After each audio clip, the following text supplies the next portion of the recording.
On des oreilles, on a tout dit. Yes, Massive, c'est Spectre qui est F-Baby pour parler d'ici, on parle pour ne rien dire et en disant rien, on a tout dit. Ben, aujourd'hui, on va parler d'un artiste local que vous connaissez tous, je suppose. Ces temps-ci, le game est quand même assez actif, il y a pas mal de sons qui sortent.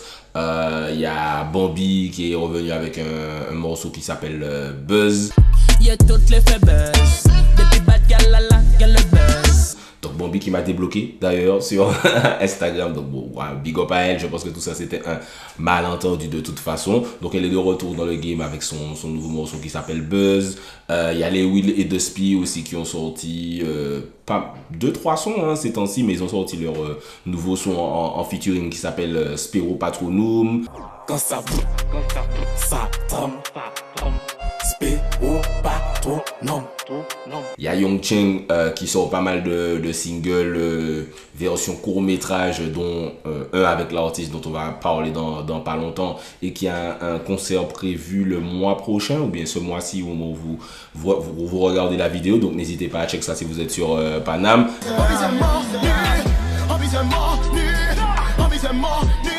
Bien sûr, Kalash qui est super actif avec voilà, son album qui est sorti, Everybody Fall, Laptop qui sont déjà en train de péter même sans clip, Kima qui sort pas mal de contenu, qui a encore des trucs à venir bien sales. Donc le game est assez actif, mais une des activités dont on doit vraiment parler si on parle de l'activité 2022 du game local, c'est le retour de TKMJ. TKMJ, c'est vraiment un artiste qui est très aimé du public. Alors déjà guadeloupéen, mais aussi antillais francophone pour élargir un peu. C'est un artiste qui est important. Pourquoi? Je crois que dans ma vidéo, j'avais parlé des artistes les plus importants de la décennie. Je l'avais placé dans le top 10, si je me rappelle bien.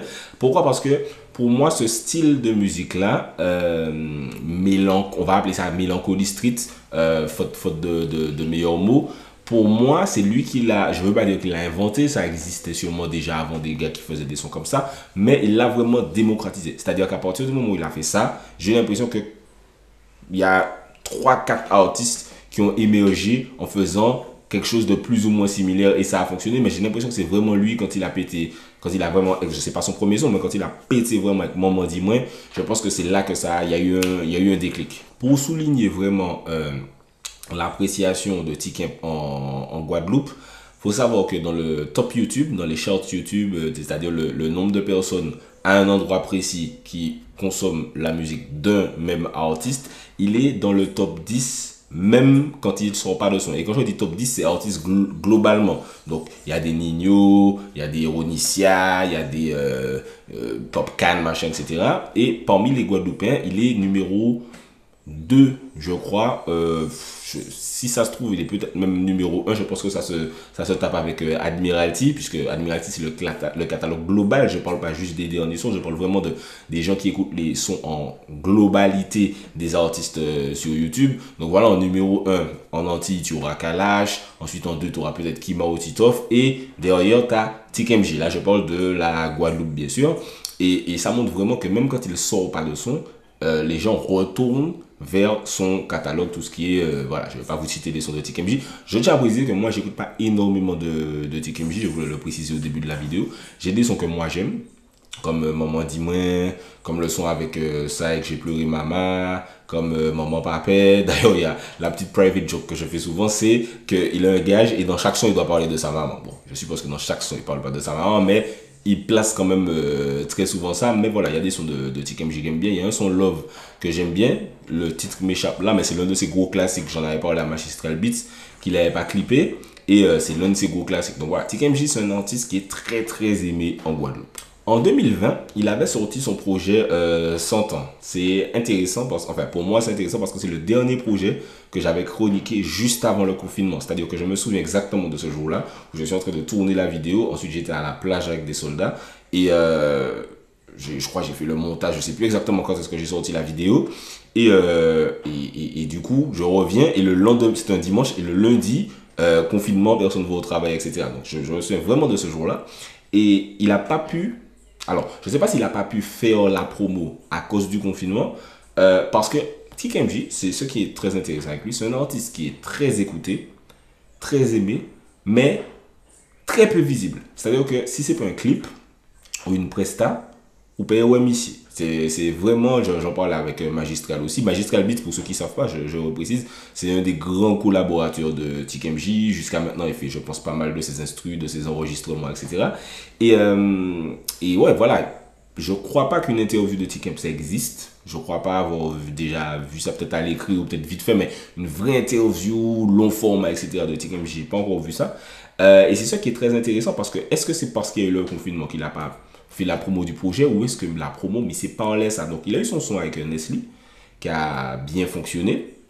Ils l'ont tourné en Martinique en plus, je crois que j'étais avec Nestlé la période où il tournait ça. Et c'était à Grand-Rivière, je sais plus, etc. Et ils ont fait ça. Donc ça a été le gros single du projet. Mais après, il n'y a pas vraiment eu de suite. Je crois qu'il a clippé d'autres trucs, mais il n'y a pas vraiment eu une continuité de voilà, single numéro 1, single numéro 2, interview, concert, etc. Je ne sais même pas si T-Camp, vous me direz dans les commentaires si je me trompe, s'il avait fait un concert vraiment à lui, etc. Donc c'est un artiste qui est vraiment intéressant de ce côté-là. Et je pense que ça lui donne une sorte d'aura aussi, où on écoute énormément ses sons, mais il est très très peu présent, surtout sur les réseaux sociaux, pas même parler. Et ça peut être un plus et un moins. Un plus parce que ça lui donne une aura, comme je disais, et un moins parce qu'aux Antilles, on a un public qui n'est pas proactif. C'est-à-dire que les gros fans, par exemple, je sais pas, de PNL, ou bien de gars comme ça, qui sont très discrets, machin, ils vont chercher la moindre miette d'information, ils vont faire ça buzzer. Aux Antilles, si tu fais mais pas la promo derrière, ça va pas buzzer tout seul. Tu peux être qui tu veux, tu peux être Kalash, tu peux être TKMJ, tu peux être qui tu veux, tu peux être Admiralty, tu peux être qui tu veux. Si tu ne boostes pas, si tu n'emmènes pas le troupeau à l'Oasis, ils vont pas aller. Franchement, on a un public très intéressant à ce niveau-là, c'est-à-dire qu'on est très réseaux sociaux, mais la musique, c'est l'un des trucs qui a le plus de mal à buzzer. Là où en Amérique, tu as un truc qui va être viral tout de suite. Enfin, ça dépend. On a des trucs qui tournent très très vite, mais c'est surtout les trucs fun. Voilà, c'est-à-dire qu'on a un public qui est très amusement, délire, etc. Mais pour les sons plus construits, pour les sons plus recherchés, à texte, plus posés, ça va être très très très compliqué. Mais au-delà de ça, parlons de son retour, du coup, puisque depuis son album, il n'avait pas trop sorti. Je crois qu'il a sorti un clip vite fait en 2021. Je ne suis même pas vraiment sûr. Mais il a entre-temps signé alors un contrat avec Sony. Je ne sais pas exactement c'est quoi le contrat. Si c'est artiste, distrib, etc. Bon, je n'étais pas là quand ils ont signé, tu vois. Mais voilà, c'est-à-dire que on sent quand même l'envie d'aller next step. Sinon, tu signes pas en major, en hexagone, si tu n'as pas un objectif. Donc, il a annoncé ça il y a peut-être 2-3 mois. Je ne sais même pas si c'est lui qui l'a annoncé ou si c'est Magistral. Il me semble que c'est Magistral. Il a annoncé ça il y a quelques mois. Et voilà, depuis, il est de retour, comme on dit. Il sort pas mal de singles. C'est intéressant d'ailleurs, cette stratégie où il sort peut-être un clip toutes les 2 semaines. Tu vois, il a sorti le premier qui était Zidou.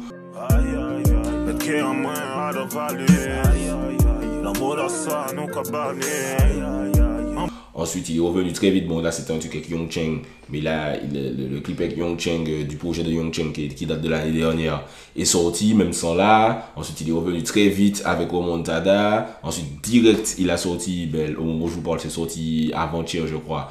Cœur de Ratpi. On connaît pas le fils de la rue, on s'est repenti. Donner de l'amour à n'importe qui, c'est problématique. Donc voilà, c'est-à-dire que tu restais 1 an sans le voir et là, en peut-être 6 semaines, tu as 4 clips. Donc c'est intéressant comme stratégie, ça fait monter les stats de ses réseaux sociaux, de sa chaîne YouTube, etc. Mais est-ce que ça ne fait pas les sons se cannibaliser où le public n'a même pas le temps de voir il y a déjà un autre qui est sorti, celui-là n'a même pas encore le temps de bien buzzer, est-ce qu'il n'est déjà pas effacé par celui-là? C'est une tactique, il faut voir si sur le long terme ce sera payant. Moi le seul, en tout cas le point négatif que j'ai avec T-Camp, et quand j'en parle souvent je répète ça, c'est un artiste comme je dis très important, qui a son univers à lui, mais ça se ressent. C'est-à-dire que vraiment, des fois, j'ai l'impression que quand tu as entendu, 3 sons de T-Camp, tu as entendu tous les sons de T-Camp. Et c'est un peu ce qui me dérange parce que moi, j'avoue que c'est peut-être ma préférence à moi. J'aime les artistes qui ont quand même un spectre varié de possibilités. C'est-à-dire que quand j'écoute Young Cheng, par exemple, pour rester en Guadeloupe, Voilà, je sais que je peux avoir du chocolat vanille, comme je peux avoir du AB Money qu'il a sorti récemment, comme je peux avoir du Comme un homme, comme je peux avoir du Pète-vous de vue, comme je peux vraiment, je sais que j'ai un artiste tout mais c'est sûr que c'est pas tous les artistes qui font ça, mais peut-être un juste milieu, parce que parfois j'ai l'impression que quand je clique sur un clip de T-Kemp, je sais déjà ce que je vais avoir. Donc ce sera intéressant de voir si via sa signature ou voilà, via ses objectifs futurs, il essaie donc de varier, peut-être c'est son format musical, tout en restant dans son univers, bien sûr, on ne lui a pas dit de faire de la Majouka non plus, donc peut-être de varier un peu, et le côté promo, parce que je ne sais pas si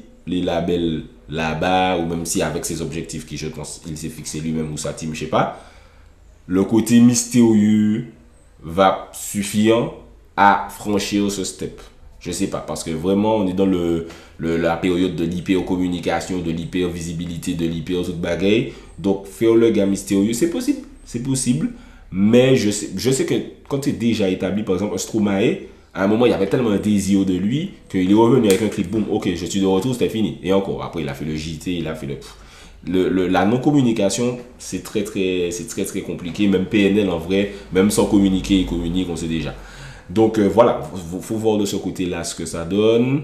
Et voilà, varier, communiquer. C'est vraiment les deux trucs que j'aurais aimé voir sur l'évolution de T-Kemp. C'est vraiment ce qui va m'intéresser. En tout cas, comment il évolue avec ce retour. Est-ce qu'il se fixe de nouveaux objectifs, une nouvelle façon de travailler? Ou bien est-ce qu'il se dit, moi, ce que j'ai là, le public que j'ai déjà là, ça me satisfait totalement. Je continue comme ça, point final.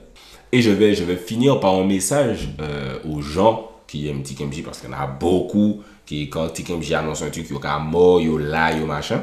Le message que j'aurais, c'est comme d'habitude de streamer. Je n'ai pas que chaque vidéo sur un artiste, je reviens sur ça parce que T-Kemp, c'est un artiste, comme je dis, il est dans le top des artistes les plus écoutés sur YouTube.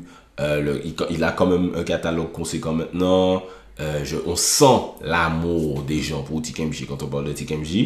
Et je trouve que par exemple quand je vais sur Spotify n'était pas dispo aux Antilles, maintenant c'est dispo. Je sais pas quel score il fait sur Apple puisque les chiffres ne sont pas disponibles sur Apple Music, Deezer, etc. Mais faut streamer les gars. Je suis désolé, un artiste comme T-Kemp doit forcément avoir au moins 300 000 auditeurs par mois sur Spotify. C'est pas possible. C'est pas possible qu'on ait un artiste qui soit, comme je le dis, aussi important pour vous et que statistiquement ça se ressente pas parce que sinon il va pas franchir ce next step que vous voulez que vos artistes franchissent, mais sans les stats, ils ne pourront pas le franchir. Donc voilà, streamer, c'est important. Les artistes que tout le monde big up, pour pas dire au Suisse, parce qu'on a le droit de big up ces artistes, les artistes que tout le monde big up, mais qui streament pas, à un moment ça devient saoulant. Ça me fait penser à Fokli, qui disait, c'était au moment où Young Chang justement était incarcéré, que tout le monde disait free Yoni, free Young Chang, machin. Fokli disait, ouais, free, mais les yoka disent autres free, c'est pas free libéré, c'est free gratuit, parce que yo les consommer musique là gratuit, mais par contre pour payer champagne raciste en soirée, yo là, en gros, c'est à peu près ce qu'il disait, et ça m'a fait beaucoup rire, parce qu'effectivement, tout le monde c'est free, tout le monde tout back, tout artiste libéré, tout artiste qui a flex, machin, mais ça va pas les payer